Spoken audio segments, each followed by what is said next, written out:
Blackness has been used as a symbol to represent the evil forces of life, a separation from the higher knowledge, a casting into the outer darkness, a state lacking in light, the opposition to good, an inferior consciousness, and so on and so forth. And so blackness, along with all these associated ideas, has been linked to certain people with a particular ancestry and physical features. And so let's find out a little bit about this so-called blackness and see how it has been approached and interpreted in history by those defining it and assigning it to people. And so to do that, we're going to read from this book here. It's called White Over Black by Dr. Winthrop D. Jordan. And so let's go in here and turn to page 258, where it says this. The fact remained, however, that most Negroes were black. And this is a continuation in the chapter where he previously talked about albinism in West Africa and how in the 1600s, some Europeans were interpreting those Africans with that as being white Negroes, right? Almost like a reversion type instance back to the original color of humanity, which they assumed to be a reflection of the European complexion, which they called white. And so besides all of that, the fact remained that most of the Negroes were black, which was 100% incorrect and a lie. In fact, none of those who they labeled as Negroes ever had black skin. They always had a range of brown skin tones, right? And any child who has not been mentally distorted to interpret the color brown as black, they would easily be able to tell you that. But somehow the Europeans overlooked the obvious, right? And in their mind, they imagined every rich skin tone to be black, right? Which led a whole bunch of people today also hallucinating and imagining that they're seeing the same thing. Let's keep going. In many ways, this was a useful color, and I bet it was a useful color, especially with all the negative ideas linked to it in Western thought.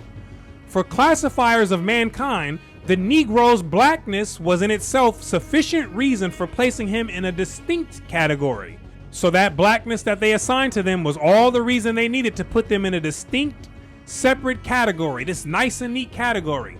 And that Western mind, it loves to rank things in this linear type of order, right? From top to bottom. It loves that thing. And so when the Europeans did their rankings of humanity, we already know where they were going to assign those who they labeled with the blackness. And that's down in the pit, right? Which is one of the ideas that black symbolically represents. A place with no light. Here we go.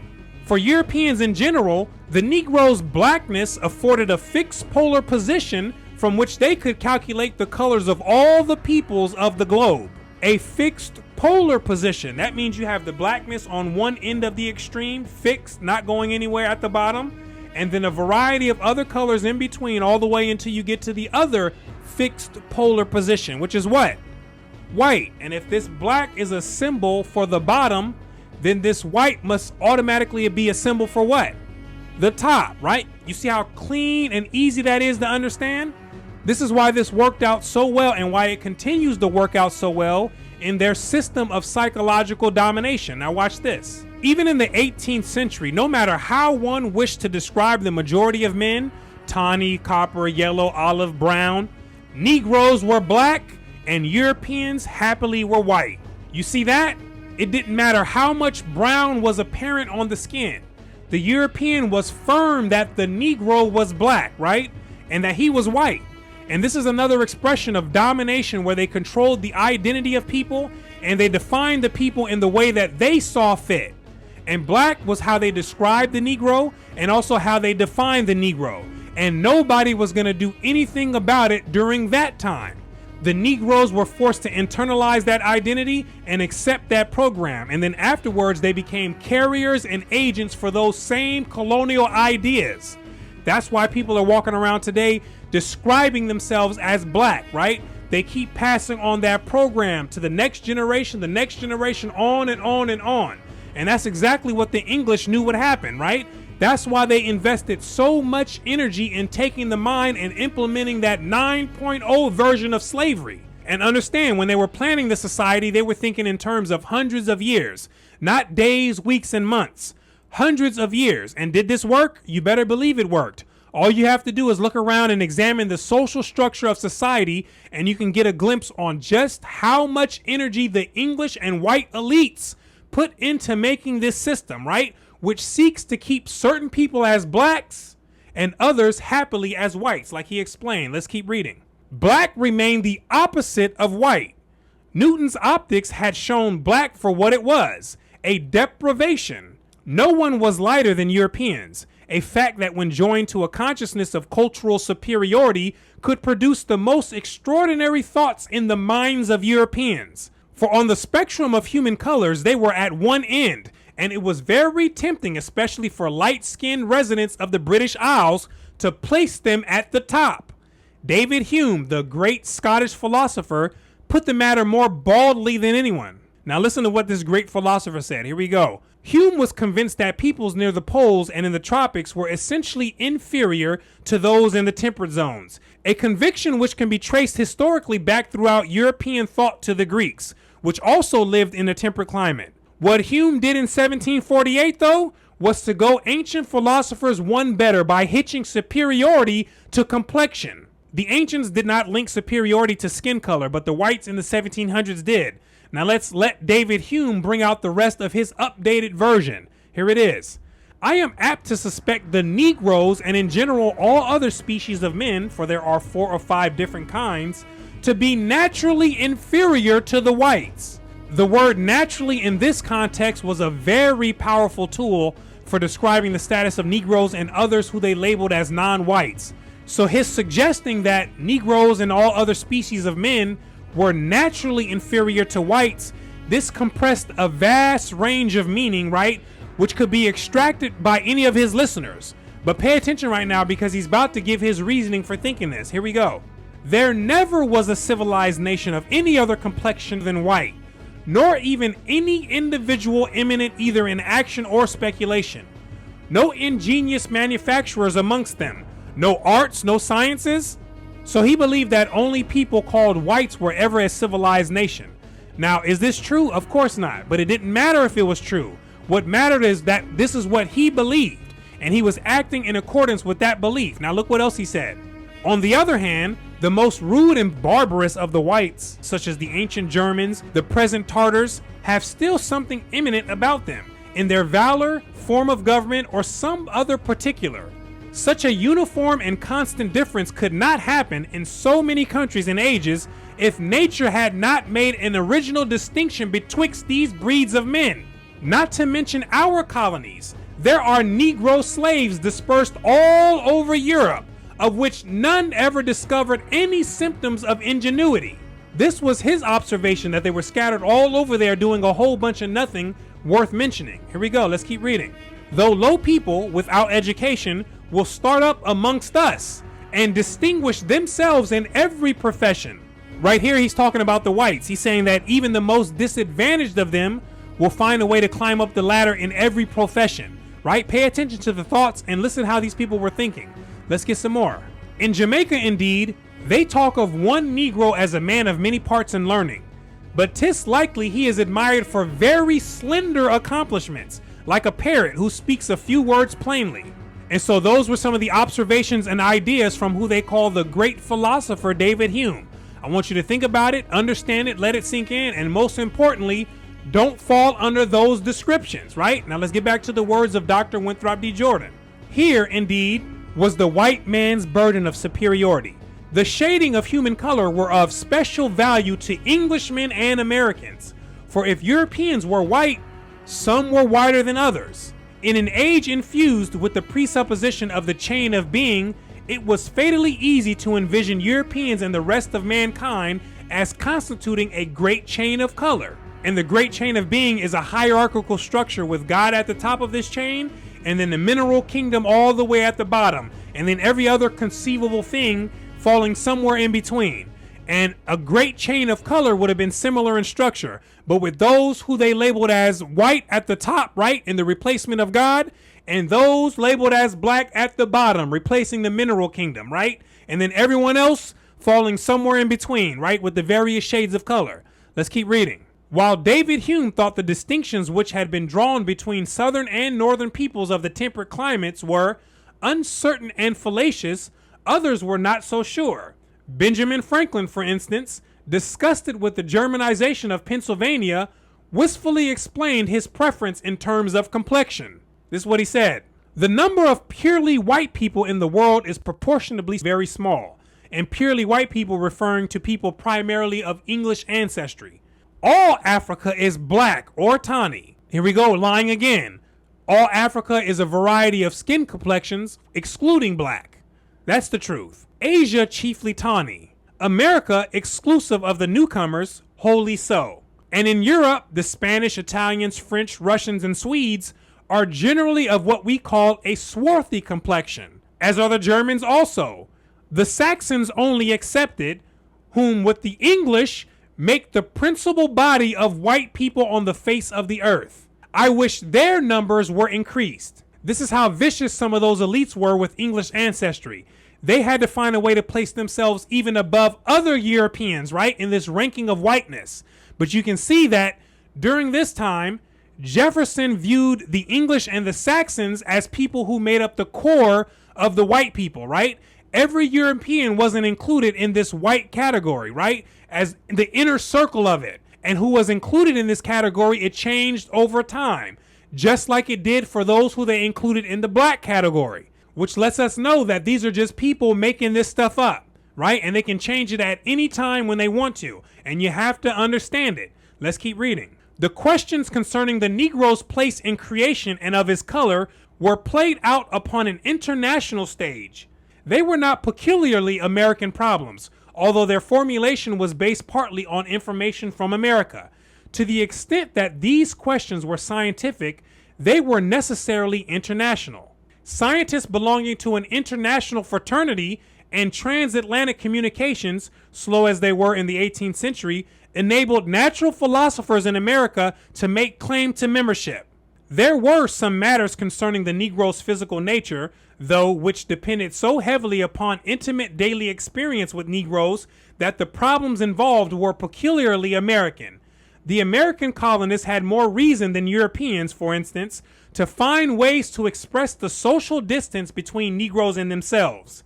Yet slavery, which created this need, also answered it, for slavery served admirably as a means of categorization. Americans showed less need than Europeans to place the Negro in an ordered creation, and is about to explain why. Because slavery firmly fixed his position in their own immediate social world. On the other hand, American colonials had greater reasons to emphasize the physical differences between themselves and Negroes in order to confirm the validity of their social order. You see that?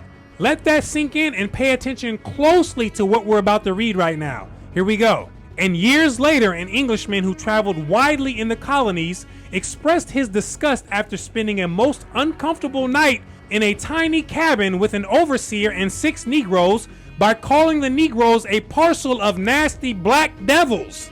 You see the vibration coming off of using that word, right? Look at the frequency of these two words that are next to each other. They look as if they belong in the same category, right? These are two both very strong words, and they pack a lot of power when they're used in a certain context, especially when describing a person. And that's why we had to get away from making affirmations with these words and saying things like, I am black, or I am a black person, right? I had to stop molding my I am that I am into becoming part of the black frequency, which they used as a tool to dominate and destroy. Let's keep reading. Considered in a broader cultural context, it was the Negro's blackness which proved his most important characteristic. When he was not called a Negro, he was called by the indigenous term, a black, because they mean the same exact thing, but just in a different European language. And when he's saying indigenous term, that's referring to the straightforward term of black, right? Coming from the American soil, right? In the colonial context. And so in the 1600s, the colonists frequently, or more frequently, called those who they enslaved Negroes. They still called them black, but primarily Negroes. And as time went forward, they progressed more towards calling them black, right? Which in the enslaved people's right minds, they would have never called themselves either of these terms, which is still the point that I'm talking about, right? But let's keep going. And although the fantasy of Robert Powell in 1698 suggests that repulsion for blackness may in some individuals have derived from deep levels in the personality which were associated with or perhaps even dependent upon purely psychological processes, the fact remains that Powell perceived Negro blackness in a specific and derogatory social context. So the historian, rather like the modern student of race awareness in very young children, must remain tentative and indeed baffled as to whether white men originally responded adversely to the Negro's color because of strictly accidental prior cultural valuations of blackness per se, instinctual repulsions founded on psychological processes, or perhaps fear of the night, which may have had adaptive value in human evolution. The association of dirt and enriched complexion with the lower classes in Europe, or association of blackness with Negroes who were inferior in culture or status. Certainly by the 18th century, the latter mechanism was in full operation. Blackness was eminently functional in a slave society where white men were masters.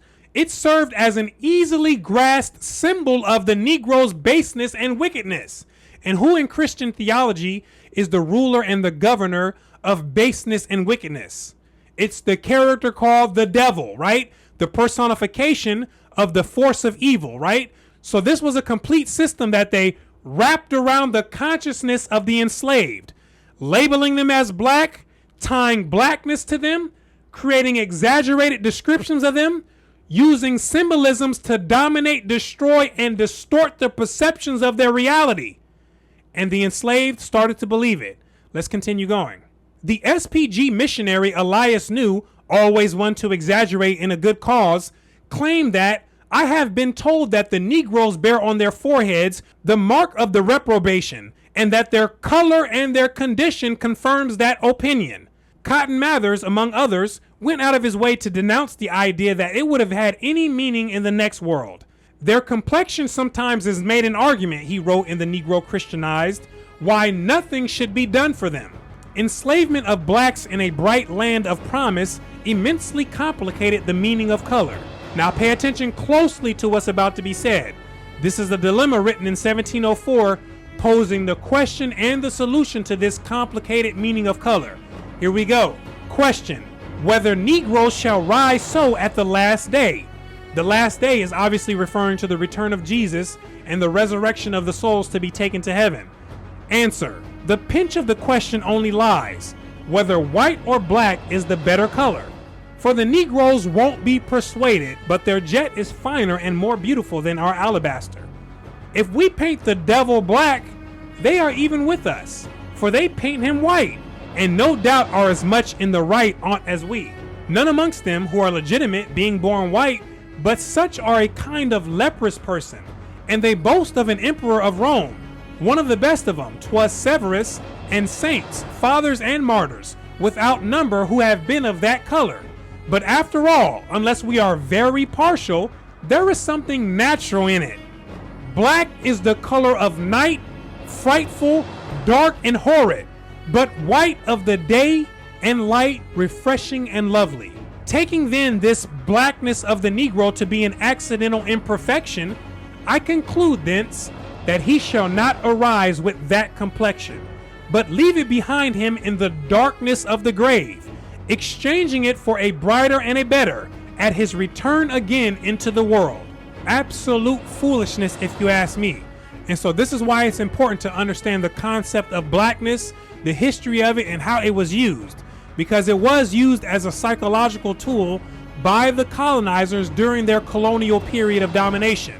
And right now, we live in a continuation of that period, but in a different setting. And so what makes today different is that nobody's going to come out and force any blackness or being black on anyone, right? Like they did before. No one's going to do that. The final boss that has to be defeated to release the mental chains, right, and to be set free from those mentally destructive colonial concepts is the boss that has to be dealt with within, right? And there's no getting around that. We have to understand that. And so one of the more important lessons that has to be learned on the path to the free world is the profound lesson of letting things go, right? Being able to drop things and let them go. And this concept of blackness and many other ideas like this are some of the ideas that people hold on with a strong, firm grip of death that has to be released and let go, right? Think about that. And so hopefully this video has given you many things to think about and has given you some extra light to find your way on the path. Right now, I want to thank you for watching all the way into the end. My name is Brooklyn St. Michael, and I'll see you in the free world.